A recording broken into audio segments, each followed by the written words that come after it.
While it's ever so easy to blame others for our unhappiness, parents, politics, crazy people, personal crisis, or collective crises, remember that the extent to which we invest in blaming is the extent to which we see ourselves as a victim.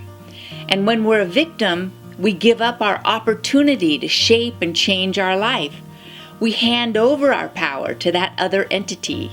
Now they're responsible for our happiness. Do we really want to hand over our authority for our situation? Or should we take responsibility for our own life and choose its direction?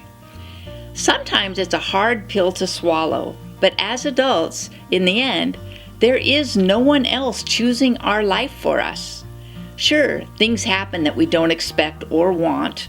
For example, by the time you're my age, most of us have faced or are facing partners or parents who fall ill, and we step into caregiver roles. Caregiving can be arduous on multiple levels.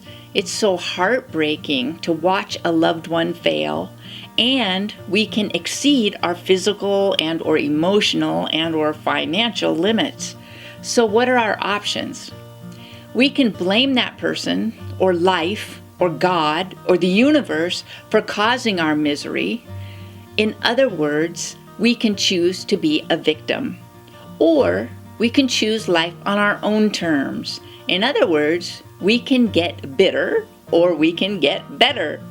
We always have free will to reframe and perceive our situation differently. We can choose how we live our life. When I moved to Colorado from California when I was 30, my dad retired and followed suit a few years later and bought a house nearby. We were both mountain lovers and in our element. Dad helped Kevin and me with so many projects, and he was an amazing hiker, skier, explorer, community supporter, and up for any family adventure.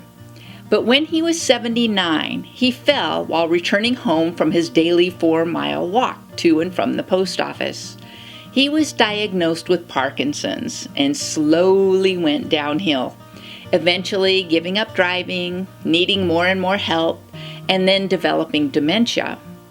Miraculously, he responded well after a new neurologist put him on dementia meds, so we got our dad's mind back for a while at least.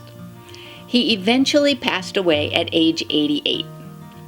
As I lived the closest to Dad, I took on more transportation and the bookkeeping and errand running. And after a few years, my sister Ginny came down from Alaska for the summers to live with Dad and take over. A few years after that, she retired from her tutoring job and came to live with Dad in his final years when he needed care full time. When looked at it one way, our lives derailed, and we were so sad watching Dad's gradual decline. But looked at another way, Ginny and I became spiritual sisters, studying together and attending all kinds of enriching events. Together with our 2 brothers and Kevin, our family became even closer during those precious last years with Dad, and we could give him the love and care he needed so he could remain in his home. We were so fortunate that our dad was grateful and undemanding, and Ginny and I were in positions to help out. It was like the universe conspired to use that unexpected chapter in our lives to teach us caregiving, compassion, caring, and kindness, not to mention the dream work and other spiritual fun we had. And Dad had a graceful end to his full life. We learned a lesson in choosing the life we wanted, despite the cards we were dealt. A life of caring and closeness. We always have a choice, no matter what comes our way.